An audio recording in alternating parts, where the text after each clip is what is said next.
Okay, welcome to week 6. We're going to do a review for your midterm this week. To start, the format, we are going to have from Thursday at noon until Friday at midnight to take the exam. Once you open the exam, you will have 1.5 hours to finish it. The exam cannot be paused. There will be between 40 and 42 multiple choice questions. Each of those is worth 1 point. There will be one essay question in which you combine all you have learned so far, and that will be worth 5 points. Okay. The basics, so when we study trade between nations, it's not going to be fundamentally different than a trade within a nation. This means that we can still use supply and demand, opportunity cost, PPFs, indifference curves, budget constraints, all those kinds of things will transfer. Introduction, balance of payments. This has been a major point of contention in the U.S. due to running a trade deficit since 1982. The trade deficit means that we have been importing more than we export. Gains from trade tend to be large when countries first open their markets. In general, economists have shown that these benefits outweigh the benefits of protectionist policies. The choice of trade policy is typically driven by rival interests within countries, not between them. The gravity model. The amount of trade between two nations is proportional to the product of their GDPs, the inverse of the distance that separates them. Okay? So what that means is as the GDPs grow, trade will grow between those two nations. We said this because remember, if you tend to have a large income, you're going to import more things than if you have a small income, right? And same thing with exporting. So nations that with larger incomes will tend to trade more with other nations that have large incomes. However, if they're separated by large distances like the Pacific Ocean or the Atlantic Ocean, then we say they will tend to trade less, right? That's why that's the inverse. So we then expect the U.S. to trade more with Canada than China, and France and Germany to trade more than France does with the United States. Things that cause exceptions to this: cultural and historical ties, firm borders or political restrictions, and trade agreements. So the first, cultural and historical ties, if there are positive things in history, then they will trade more with each other. If you have firm borders or, even embargoes, then obviously they're going to trade less, like the U.S. and Cuba. And then trade agreements, where we'll tend to increase the amount of trade, like NAFTA, or I guess it's the USMC, USMXC, or the new deal between the U.S., Mexico, and Canada. All right, so Ricardo and comparative advantage. The key point, even wealthy, efficient nations can benefit from trade with poor, inefficient nations when they specialize. In this model, we only have one factor, that's labor. Therefore, comparative advantage is based on differences in labor productivity. It is not possible for a country to have comparative advantage in all goods. In this model, we have two countries and two products. If a country has a comparative advantage in one good, this will necessitate a comparative disadvantage in the other. Trade in the Ricardian model allows countries to consume outside of their PPF. And comparative advantage can only be determined when we compare two countries. Just because a country has a rich natural resources does not necessarily mean that this is what it will have a comparative advantage in. We have to look at the other country. So if two countries are trading, it's possible that maybe they both have large oil reserves. So even though it seems like that's what the one is going to export, it may not, because the other one might be able to produce it with a lower opportunity cost. All right, so let's look at a couple examples of how to produce, how to calculate opportunity cost. The first one is done with production per unit labor. I find this to be easier because we're dealing with the amount of stuff that's produced, right? So we start off, we've got oil, and Canada can produce 100 units of oil or 100 automobiles. Mexico can produce 100 units of oil or 300 automobiles. Okay, so who is going to have the comparative advantage of what? So if I was doing this, I'd just jot down some notes, and I'd say, here, I'll just jot it up on the board here. I would say for Mexico, we've got 1 unit of oil. In order to produce 1 unit of oil, they have to give up 3 units of auto. And in order to produce 1 unit of an auto, they have to produce up 1/3, give up 1/3 unit of oil.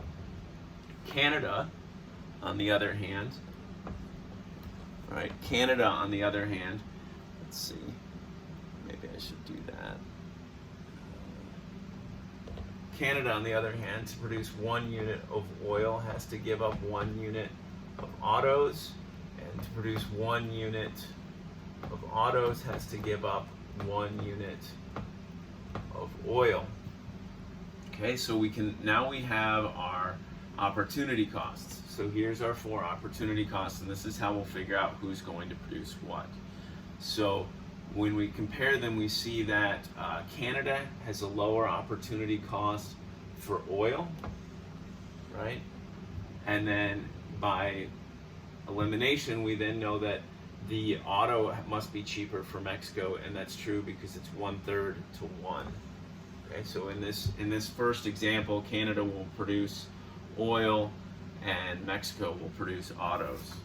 Okay, so now let's look at the labor unit requirement example that I have here with home and foreign. So first I'll put you back on the screen so you can see the numbers. We've got home can either so this, what's different here is this isn't how much home is producing, right? This is how much it takes for home to produce 1 unit of it, right? So home has the absolute advantage in cloth because it only takes 15 units for home to produce cloth, where it takes 40 units for foreign to produce cloth. Okay, so one of the things that I do when I'm trying to figure out based on unit labor requirements is I'm going to do use the formula that Krugman gave us in his book.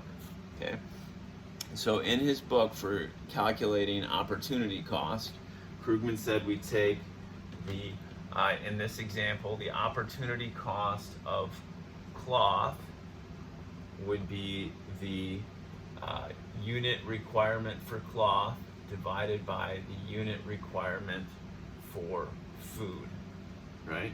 And then the opportunity cost of food is the reciprocal of that, the unit labor requirement for food over the unit labor requirement for cloth.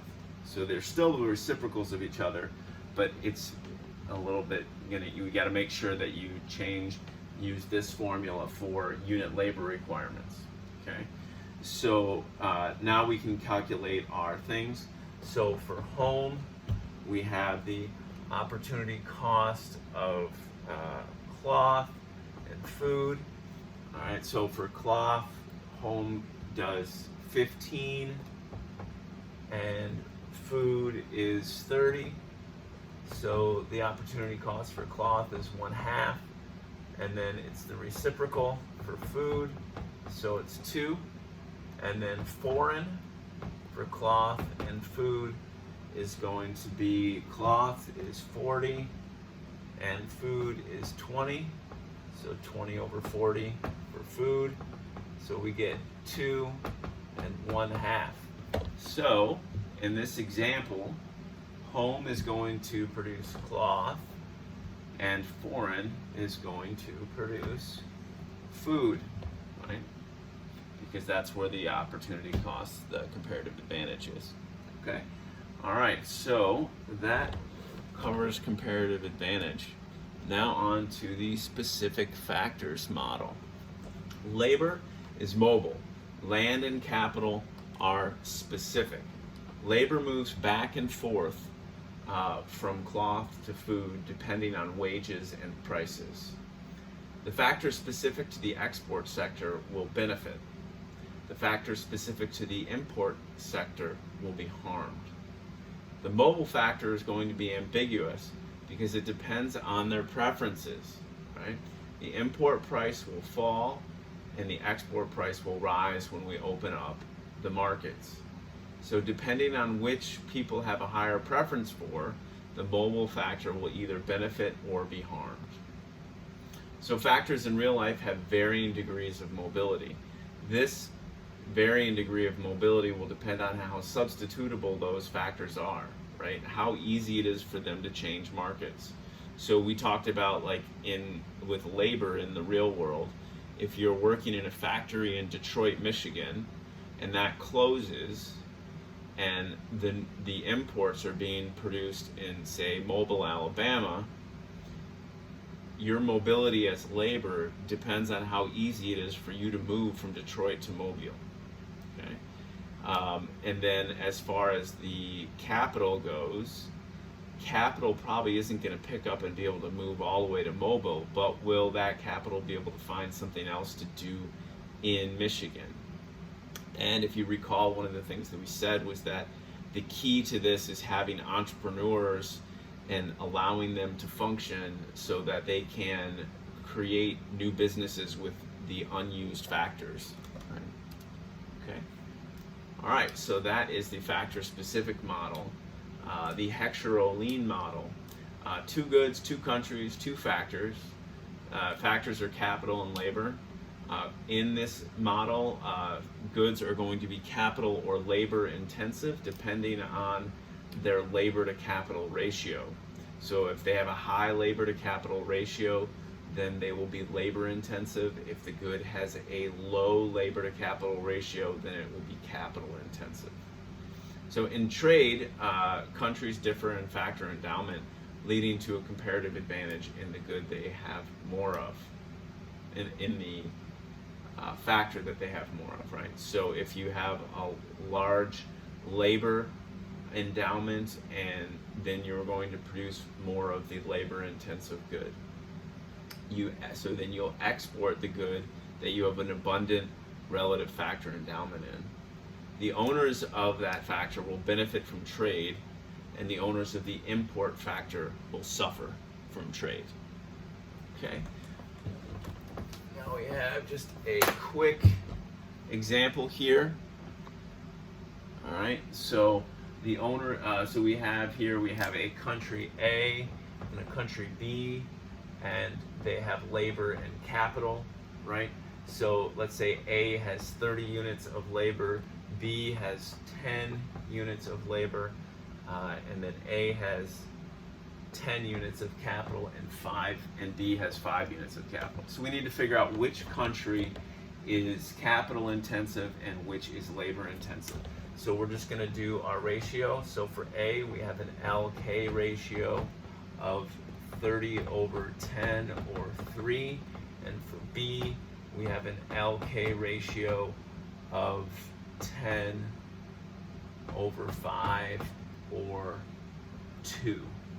So this means that because A's labor to capital ratio is larger, A will produce the labor intensive goods, and B will then have a higher capital, because if you did the reciprocal, the capital labor ratio, you've got more capital going on in B relatively, so you're going to do the capital goods in B. Okay. The next thing we're going to talk about is the standard trade model, and